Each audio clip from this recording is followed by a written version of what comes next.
Mitnik, lead trial counsel from Morgan & Morgan in Orlando, Florida. Keith, welcome back to our podcast. It's great to have you Hey, back. I always like doing it with you. You know, Keith, last time where we left off on the book, please, or I was going to say, please don't eat the daisies, but don't eat the bruises, which is the #1 seller on trial guides. It's the most sold book. It's had to be reprinted on multiple occasions. And for those of you that aren't big readers, Keith just read the whole book for over 20 some hours, and that'll be coming out soon. So as you drive, you can listen to Keith and be inspired. So Keith, in the book, there were two parts to the book, the way I read it. And it was about winning at the beginning with Fort Dyer, which we talked about last time. And the other part was opening statement. Did I read it right?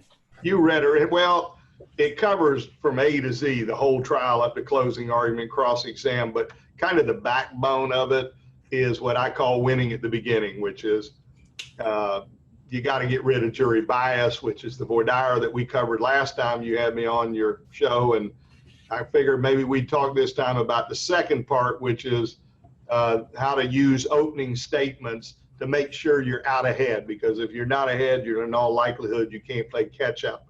You better come out of the blocks ahead. Now, Keith, I remember as a young lawyer hearing guys give speeches about jurors make up their minds right away. And there was a study, I don't know if it was at Purdue or some university, where it said a certain percentage of jurors make up their mind opening statement, after the opening statement. Are you familiar with that research? I am, and I'm not only familiar with it, I believe in it. Talk about the research. What does the research show? What it shows, it's interesting. They would question a lot of jurors, and almost all of them would say they did not make up their mind after opening. They waited and made up their mind in closing. But they ask them a second question, and the second question is, which way were you leaning after opening? And with like a 98% accuracy, it was the same way they ended up deciding the case in closing. So they had made up their mind, but because the judge beats in their head, don't make up your mind, they felt compelled to say I hadn't. But the data showed they certainly did make up their mind. Well, I always believe the case is over when you pick the jury, because once you know who the people are, you already know how they're going to decide. But let's assume that they're keeping their oath and they're not making their decision till all the evidence in. How important to you is the opening statement? Well, I think opening statement, I obsess over opening statement. I agree with you. Put it this way, if we don't get the right jurors, it's over. I don't give a damn what my opening statement or anything else is. We get bad jurors. Assuming we get unbiased jurors, now we're in the game. I believe in opening statement that if you do it right, which to me, right is more than just telling your story. It is telling your story that recognizes they've got a story to tell too, and you want to swallow whole their story while you're telling your story and leave nothing. And if you do that, if you leave them no free shots, then I think you're going to win the case. If jury selection went well, it's the concept's this. So many lawyers forget this, and it's obvious, but they do. You don't get a rebuttal in opening, which means it's not good enough to pat yourself on the back after your opening and then you're miserable after their opening. It's an only good enough opening when you're still patting yourself on the back when they're done and they sit down. Then you're winning at the beginning. So let's talk about that. Let's just take a case. You get the case. You hadn't worked on the case yet. You have a file. You have depositions, discovery, investigation. Now you're going to put together your opening statement. And if you want, let's use the framework. Let's just say a basic car crash case. Sure. What are you going to do? How are you going to go about preparing it? How do you do it? All right, for opening statement purposes, I always do this. Hell, I do it for voir dire too. It's the beginning of the case for me. We all know this is the good part of my case. This is my winning core story. Then the next question becomes, if I were to lose this case, why am I going to lose it? Make me a list. When I come into the case before trial, I go to the lawyer who's worked it up. I said, I want a list If we lose, it's going to be because of one of these things. I call them the defense favored facts. And we then design around the defense favored facts our opening. So we've got the power of our story, but we're recognizing here's where they're going to make headway and make damn sure they don't. Do you write it? Do you write it out? Do I write it out? No, I typically in an opening, I do a lot of writing. I use an erasable board and write like a mad scientist. I email myself. I meant, do you write it out before you give it? Do I write my opening out? No. What I do is I design it in writing, and then I create bullet points so I can start shuffling and make sure I like the sequencing of it.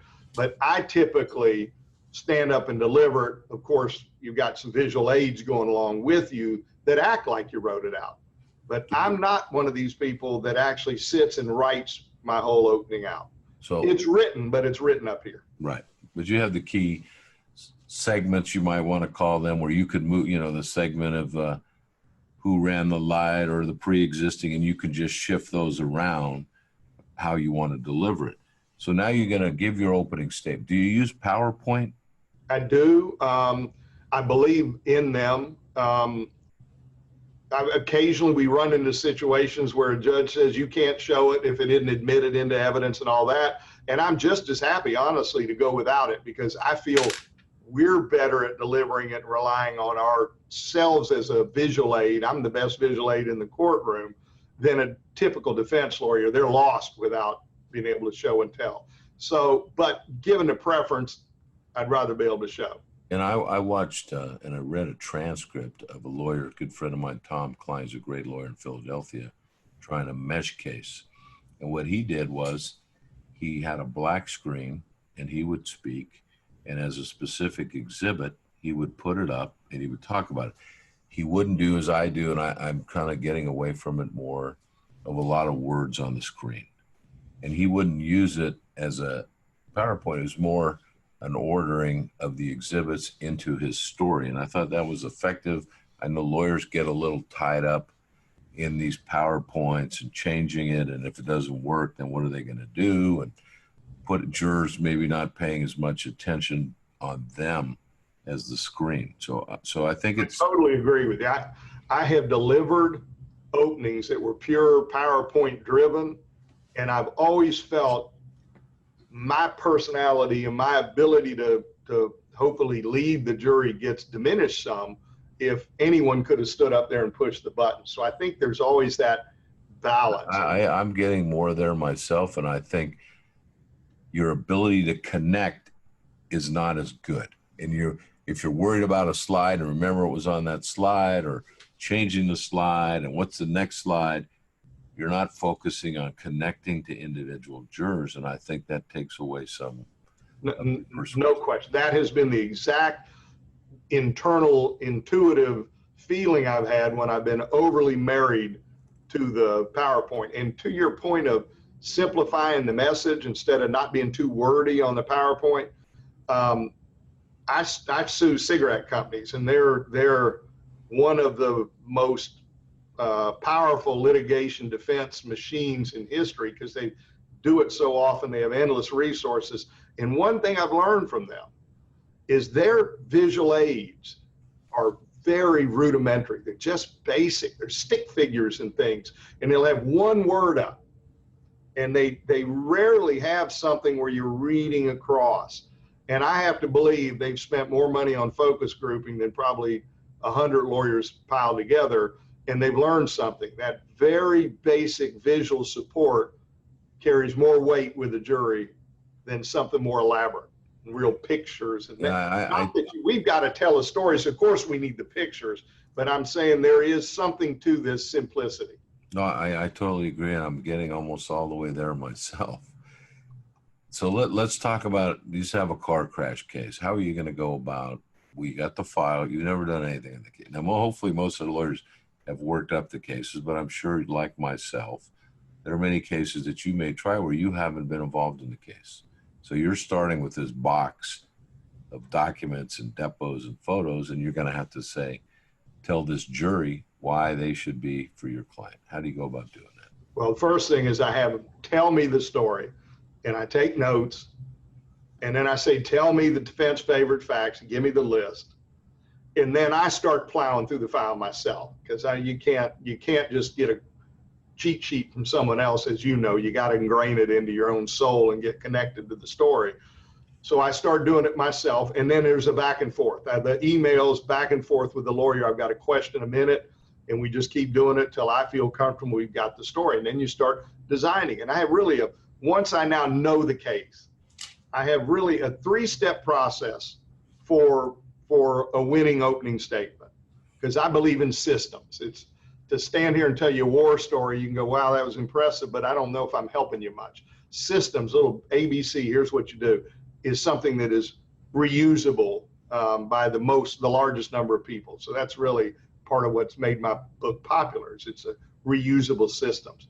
And my system for opening is really just 3 basic things. Take that list, and again, we all know how to design a winning opening statement. I'm talking about the piece where, while I'm telling my story, from the high ground of my story, I'm destroying their story. Not I'm going to tell mine, and at the end I'm going to go, wah, wah, wah, let me tell you what's wrong, what they're going to say, because now you've lost the high ground. It's building into your story how to take theirs down. And there are 3 steps to it. A, if I can eliminate the bad facts, I do. And I'll give you an example tied into a car crash. If I can't, then I own it. And I'll give a brief example of how to own it in a car crash. And last, put it in context, but not the old, they're going to tell you but. Because the minute you say but, the jury goes, here comes an excuse. And you say, and they're going to tell you this, but, and you do about 3 of them, they say your case isn't worth a damn. So it is a different kind of in context, where what we're really doing by a little bit of a setup and our tone and a pause in the right place is the jury will be loud and clear. You're not making an excuse. You're telling that jury they're about to tell you some bullshit, and I'm going to protect you from it. So those are really the 3 basic steps. And if you want, we can talk through how would they apply an example of the car crash. Give us an example for sure. We get a car crash case, and let's take your typical kind of stuff in it.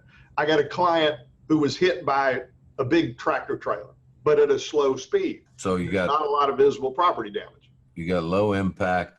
You got, let's just hypothetically, pre-existing conditions. Big pre-existing conditions. Those are, and a gap in treatment. Let's throw that in. Well, okay, I got something for all of it. All right, let's talk.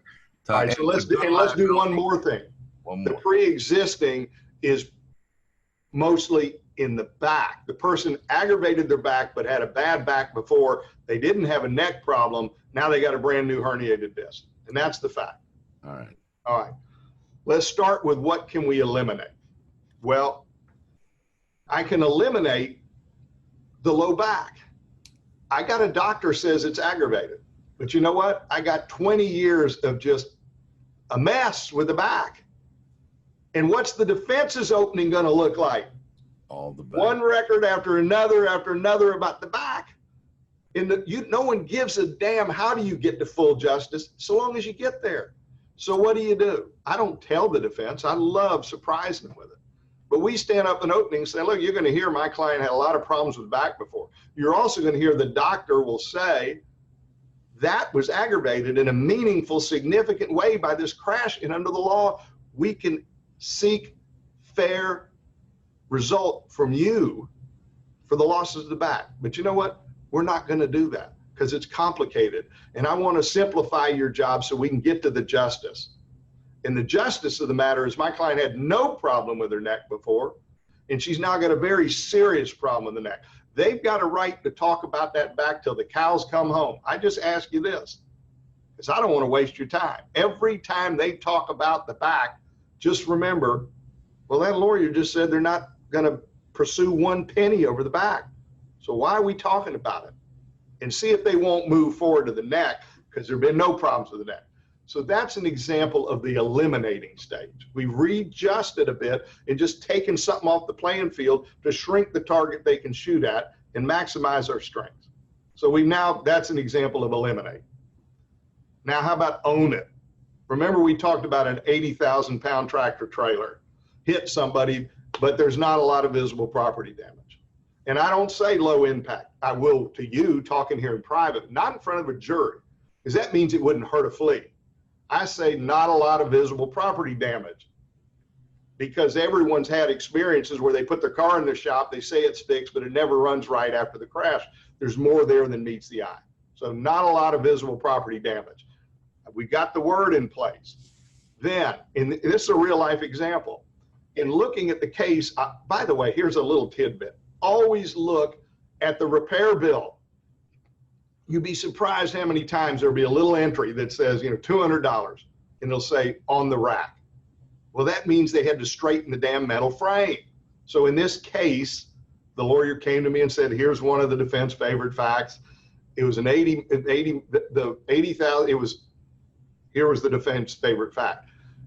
Our own expert agreed the crash was at 5 miles an hour before he was deposed. I said, well, pull him. We don't need him to validate 5 miles an hour, for God's sake. So we're stuck with 5 miles an hour. So here's an example of owning it. I thought about it. I thought, I really believe our client's hurt. And if she's hurt, then what is wrong? Why are we still right, even though it was only 5 miles an hour? And it came to me. And this is how the rationale of it came to me. I'll explain. But here's how it played out with the jury. At the tail end of opening, I say, to make matters worse, that 80,000 pound tractor trailer, fully loaded, packed such a wallop that at a mere 5 miles an hour, it bent the metal frame on my client's car. Imagine what it did to her spine. Now, true story.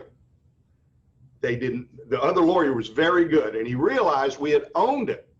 We had owned it because when I thought about it, I realized it's only part of the equation. The force is not all speed, it's speed plus mass. That's what comes to the impact. And I thought a middle linebacker hitting me is not going to be the same as a toddler hitting me at 5 miles an hour. So suddenly they realized we were using that 5 miles an hour to show that monster truck, bam, would bend a metal frame on the car at that mere speed. They literally didn't mention in opening 5, nor did they call their accident reconstructionist. We just took it. So that, now you've seen how to eliminate, now you've seen how to own it by thinking if they're right on the speed, but we're right overall, why? And you just keep working the problem. When you figured the aha moment came to me was it's only part of the equation, and then you wrap it around the right words. At a mere 5 miles an hour, it bent the metal frame in the car because it was packing such a wallop. Last piece of it. Now here's the fact I can't get rid of, can't eliminate it. Number 2, I can't own it, because you can't own them all and you can't eliminate them all, but I can put every damn one of them in context. So let's take the in context side of this subjective. And the defense says, this is purely purely subjective. It's all just what this person, you have to accept their word, they're hurt. And you tell them in the in context side, you say, now I'm about to sit up down. I'm not going to be able to get back up, but I know what they're going to say. And we all know in life, it is important that things not be taken out of context if we're serious about the business of getting to the truth of the matter. In a courtroom, it's doubly important that things be put in context. So I want to talk to you about a few things before I sit down, because I won't get to talk to you again. The defense is going to suggest to you that my client's injury is all proven up by what's called subjective complaints. You just got to take her word for it. Well, now let me put that in context. Now, the way you say it, that little pause, if I said, now let me put that in context, everybody's going, here comes a bullshit excuse. If you say, let me put that in context, in the next one, let me put that, and I look at the defense, in context too, it's loud and clear. You just told them about how important it is that things not be taken out of context, and the little bit of pause and the little bit of Tabasco on your tongue, everybody, you're communicating not an excuse, they're about to trick you.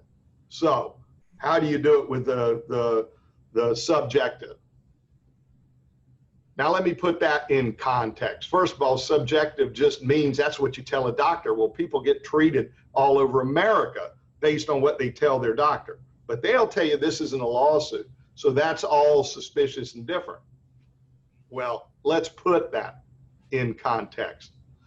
There is a doctor who laid hands on and felt muscle spasms that you can't fake. Everyone's going to agree. Her family doctor, and then the neurosurgeon who operated, laid hands on and felt those muscle spasms that can't be faked, but also cut inside, put one of those magnifying things with a loop that goes around their head with a bright light, and looked in there during the surgery, the only person to see inside my client, and saw that nerve squished. And when he cut it, he saw it unsquish, and the symptoms burning down her legs or burning down her arms went away. So I ask you this, folks, since we have independent validation from this doctor, why are we still talking about subjective? So that, and you can do that with gaps in treatment, you can do it with letters of protection, you can do it all down the line. But that's the system. Eliminate if you can, own it if you can, and if you can't, put the damn thing in context so they don't get a free shot. Because if you don't, the other side's going to say, well, there, buddy, I thought you had a good case. You had me going there for a while. When were you going to tell me about that? And since you didn't, you must not have an answer. So that's the system of how to take everything from them and leave them nothing to hit you with. So when you're done and they're done, you're ahead. And you feel good. And you feel good. All right, a couple quick questions. We covered some great information. Timing. I have people say to me, no lawyer, no matter how difficult the case is, should give an opening statement for more than an hour. What do you say? Boy, that's a tough one. I'm a talker. I like long. I think long's a mistake most of the time. I think there's jurors are overwhelmed with information. All those studies that say, look, they watch TV and you see the whole show and 4 affairs and 2 divorces and 5 trials in an hour-long TV show with commercials. And now here you are going to talk for an hour and a half in opening statement. I think there is absolute truth to that. I struggle with it. In a complicated case where I got a lot of stuff to tell and I believe so deeply we got to win at the beginning, I end up erring on the side of I've done 2-hour, 2.5-hour openings. However, a tobacco case, how long? Yeah, very complicated tobacco cases. In your typical case, I think you ought to try to power it down in 30 minutes, so long as they're powered down too. Because here's something, never forget. I have to remind myself of this because I fall into the trap of wanting more time. If you shorten your time, you're shortening their time. So there's less they can do to you too. So I do think over an hour is getting into, I don't know if it's but dangerous. On a complicated, significant, whether it be product liability, tobacco, maybe malpractice, where you've got to explain a lot of the medicine and the treatment, you're going to go another half an hour, hour or more till you feel comfortable. You will. I do. Even though I do not ignore the warnings against it. And here's why. Everybody, I know you know it, and I think everybody listening knows it, but it's worth a reminder. We have to build something. All they're doing is tearing it down. It's quick and easy to tear down something. But when you have to build it, takes time. It takes longer. And once you start, it's not like, okay, but I'm going to build it as soon as we get to the witnesses. The problem is that's such a jagged building. One witness here, the one you wanted to come second suddenly can't come, and he's 3 days later. And it's this patchwork that can get smushy and lost, and confusion is our enemy and their friend. So the only way I know we're going to have a clear start is to make it clear in opening. And the more complicated the case, the longer it is. So I violate that rule all the time. I do it with trepidation, but it's a risk benefit. Okay. I got to get this story out so they got it. And if they're a little bored, if they start to glaze over a little, you react. So be it. I'd rather not than confusion. I'm curious. How about you on your complicated? You don't do anything. No, I try to keep it under an hour. Now I've gone for 3 hours, but I try to really keep it, shorter. I'm getting away more from the PowerPoints. I like black screens. I like looking people in the eye. One thing I like to do is I'm giving the opening as I go point by point, making eye contact and looking right at specific jurors as I go down my point. So let me get back to another point, which I was told when I'm a young lawyer, plaintiff lawyer, if you don't get objections for arguing an opening statement, you're not doing a good job. What do you say to that? Correct? Yeah. Or you just say, well, Your Honor, the evidence will show. Yeah, I will say this. I've said this 100 times. I'll say it since you brought it up. If I'm about to argue my ass off, I bring my voice down a little and I say the evidence will show, and I have some pure evidence will show without arguing ready at the tail end.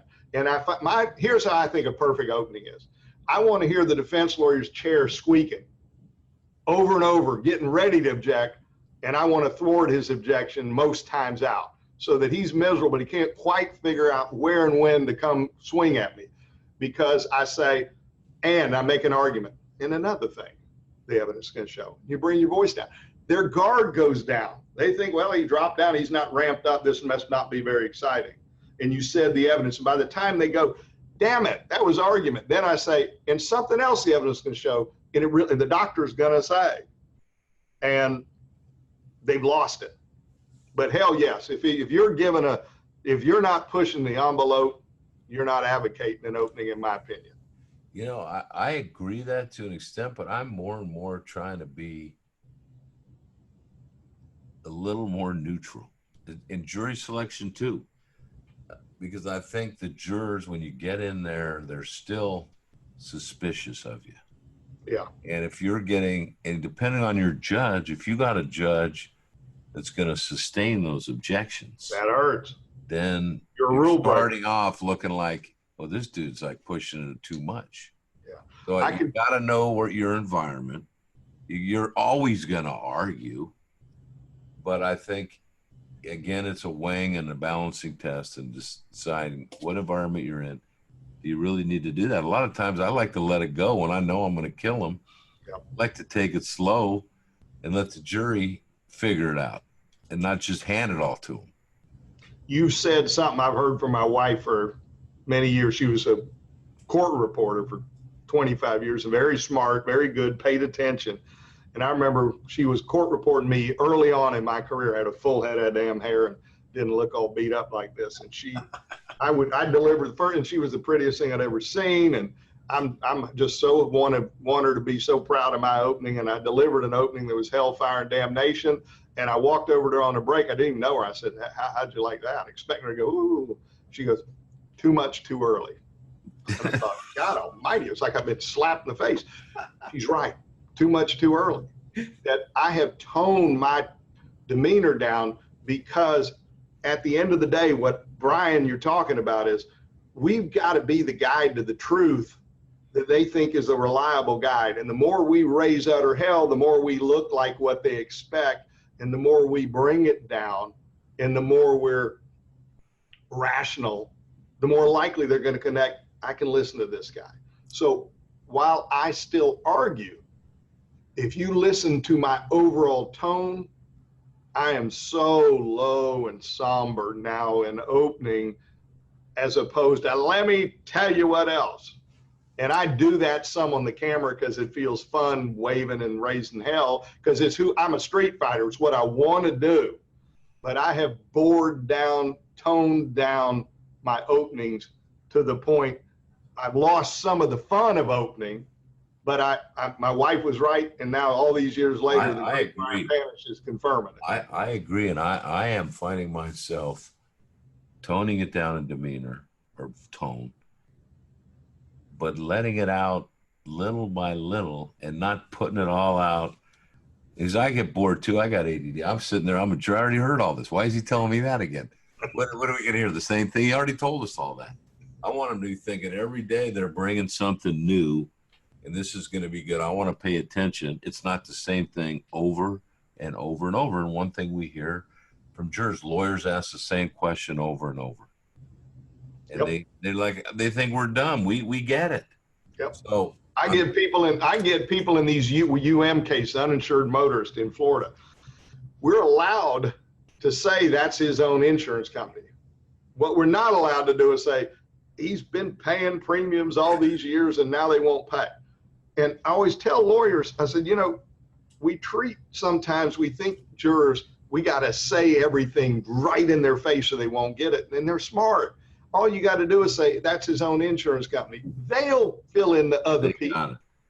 They got it. Well, listen, this is great. We're out of time. Make sure you go to Trial Guides and please don't eat I keep saying it. Don't eat the damn daisies. Don't eat the bruises. Well, I said it because a friend of mine's mom used to be in that show. You know what the bruises are? Defense favorite facts. Don't chomp into them blindly. For God's sake, pair them out or eat around. Go to Trial Guides and go to there and get the Keith Mitnik video while you're driving in your Tesla. You can listen to Keith Mitnik because he's listening to it on his Tesla. All right. Thank you. Thanks, Brian.